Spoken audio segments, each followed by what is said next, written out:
Chapter 6 Life Process Introduction Part போன வீடியோவில் நம்ம பார்த்தாச்சு. இப்போ 6.1 What are life process?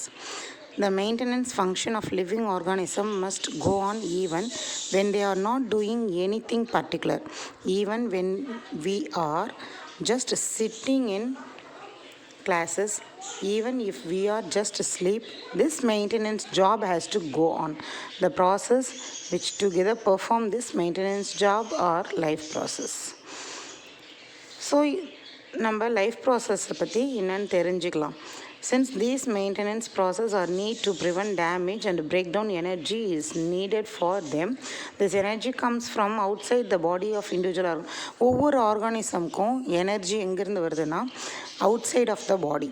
Outside of பாடியிலேருந்து தான் நம்ம எனர்ஜியை வாங்கிக்கிறோம். ஸோ அப்படி வர்றத வச்சு மெயின்டைன் நம்ம பாடி என்ன பண்ணுது, பிரேக் டவுன் பண்ணி எனர்ஜியை நம்ம ஃபுல் பாடிக்கும் கொடுக்குது.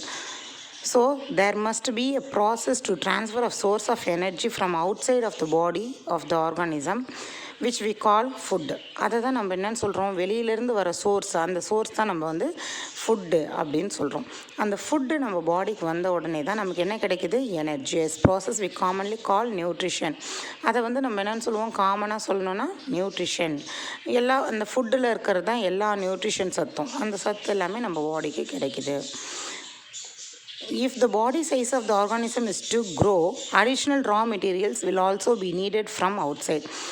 If body size of organism, ஒரு ஆர்கானிசமோட பாடி சைஸ் வந்து வளர்ச்சி அடைகிறதுக்கு அதுக்கு என்ன தேவைப்படுது, அடிஷ்னல் ரா மெட்டீரியல் தேவைப்படுது. Raw material will be needed from out side. Raw material எங்கேருந்து அது எடுத்துக்குது, அவுட் சைடு, அதாவது வெளியிலேருந்து அது என்ன எடுத்துக்குது, ரா மெட்டீரியல்ஸை எடுத்துக்குது. Since life on earth depends on carbon based molecules, most of these food source are also carbon based. Depends on the complexity of these carbon sources, different organisms can then use different kinds of nutritional process. இந்த life ஒவ்வொரு ஆர்கானிசமும் வாழறதுக்கு எர்த்தை தான் depend பண்ணியிருக்கு. மெயினாக அந்த எர்த்தில் இருக்க எந்த மாதிரியான பார்ட்டிகல்ஸை நம்ம மெயினாக அதிகமாக எடுத்துக்கிறோன்னா கார்பன் பேஸ்டு மாலிகுல்ஸை தான் நம்ம அதிகமாக யூஸ் பண்ணுறோம். Okay, next paragraph. The outside source of energy could be quite varied since the environment is not under the control of individual organisms. These source of energy therefore need to be broken down or built up into the body and must be finally converted into the uniform source of energy that can be used for a various molecular movement needed for maintaining living structures as well as to the kind of molecules the body needs to grow. இப்போ என்ன சொல்கிறாங்க, outside source of energy could be quite varied. இப்போ நம்ம வெளியிலேருந்து எடுக்கிற அந்த source எப்படி இருக்குன்னா, நிறைய டிஃப்ரெண்ட்டாக நம்ம எடுப்போம் இல்லையா, டிஃப்ரெண்ட் ஃபுட்ஸ் நம்ம எடுக்கிறோம் இல்லையா, அதை தான் இங்கே சொல்கிறாங்க. The environment is not under the control of individual. இந்த என்விரான்மெண்ட் வந்து ஒரு இண்டிவிஜுவல் ஆர்கானிசம்காக படைக்கப்பட்டது கிடையாது. ஸோ எல்லாரும் அவங்கவுங்களுக்கு என்னென்ன தேவையோ, என்னென்ன நீட்ஸோ எல்லாரும் எல்லாத்தையும் எடுத்துக்கிறோம். These source of energy therefore needed to be broken down or built up in the body and must be finally converted into uniform source of energy that can be used for the various molecular movement need for maintaining living structure as well as to the kind of molecules the body needs to grow.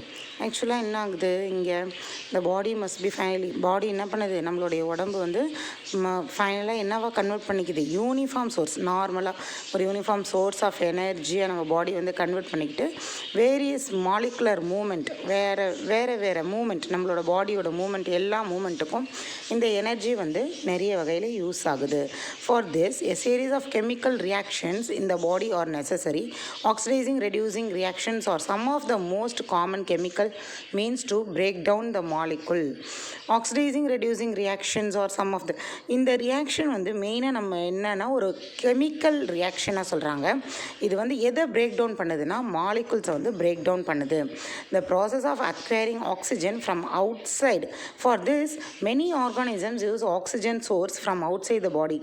இதை வச்சு பார்க்கும்போது நம்ம என்ன தெரிஞ்சுக்கலாம், நிறைய organisms வந்து ஆக்சிஜனை வெளியிலேருந்து கேரி பண்ணி நம்மளுடைய பாடியில் body outside the body, அதாவது ஆக்சிஜன் சோர்ஸ்டு ஃப்ரம் அவுட் சைடு, ஆக்சிஜனுக்கு என்ன தேவையோ அந்த சோர்ஸை வெளியிலேருந்து நம்ம பாடி எடுத்துக்குது.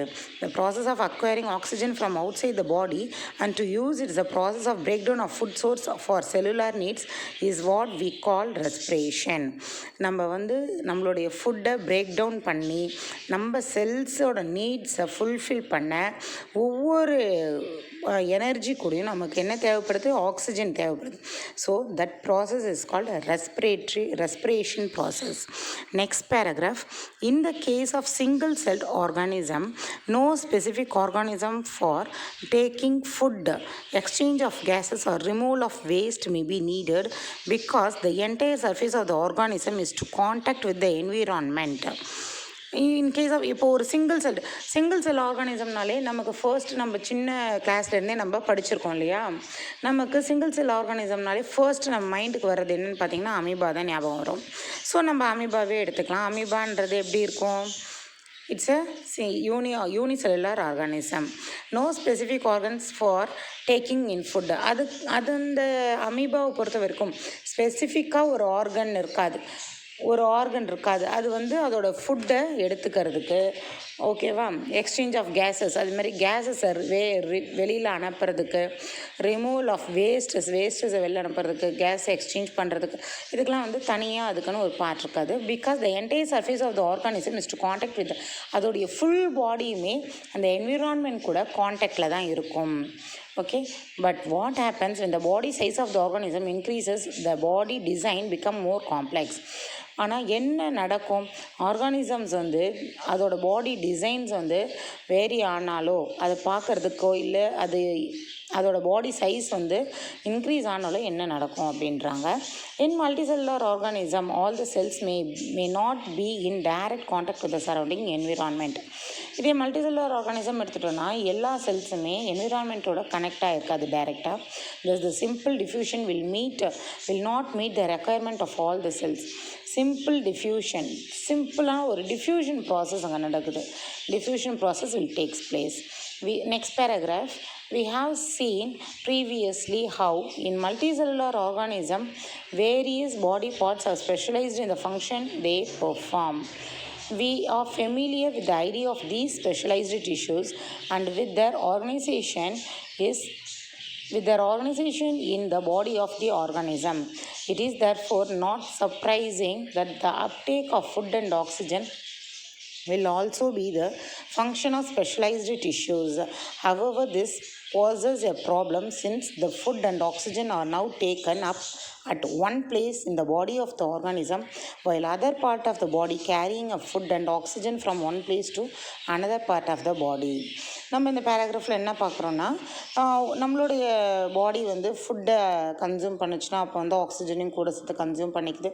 ஒரு பார்ட் ஆஃப் பாடியிலேருந்து இன்னொரு பார்ட் ஆஃப் பாடிக்கு அதை டிரான்ஸ்போர்ட் பண்ணுது அப்படின்னு சொல்கிறாங்க. When chemical reactions uses the carbon sources of the oxygen for energy generation, they create byproducts that are not only useless for the cells of the body but could even be harmful. These waste byproducts are therefore needed to be removed from the body and discarded out by a process called excretion. Again, if the basic rules for body design in multicellular organisms are followed, a specialized tissue for excretion will be developed, which means that the transportation system will need to transport waste away from cells to the excretory tissues. இங்கே என்ன சொல்கிறாங்க இந்த பேராகிராஃப்லன்னா, நம்ம பாடி என்ன பண்ணுது, எல்லாத்தையும் நம்ம எல்லா ஃபுட் ப்ராசஸ் எல்லா விஷயத்தையும் செஞ்சு முடித்ததுக்கப்புறமா நமக்கு எக்ஸ்க்ரீட் ஆகணும். எக்ஸ்க்ரீட்னால் அதோடைய வேஸ்ட் ப்ராடக்டை வெளியில் அனுப்பணும். அப்போ அந்த ப்ராசஸ்க்கு நம்ம பாடி என்ன பண்ணுது, டிஸ்கார்ட் பண்ணுற வேலையை செய்யுது, வெளியில் எல்லாத்தையும் அனுப்புகிற வேலையை செய்யுது. அதுக்கு தான் என்னன்னு சொல்கிறேன்னா, நம்ம ஒரு இடத்துல இருந்து இன்னொரு இடத்துல transportation system will need to transport the waste. அந்த டிரான்ஸ்போர்ட்டேஷன் சிஸ்டம் என்ன பண்ணுது, வேஸ்டெல்லாம் டிரான்ஸ்போர்ட் பண்ணி அவே ஃப்ரம் எங்கேருந்து cells to this excretory tissues வழியாக வெளில அனுப்பிடுது. Let us consider these various process so essential to maintain life one by one. Okay, next வீடியோவில் நம்ம நியூட்ரிஷன்ற டாப்பிக்கை பற்றி பார்க்கலாம்.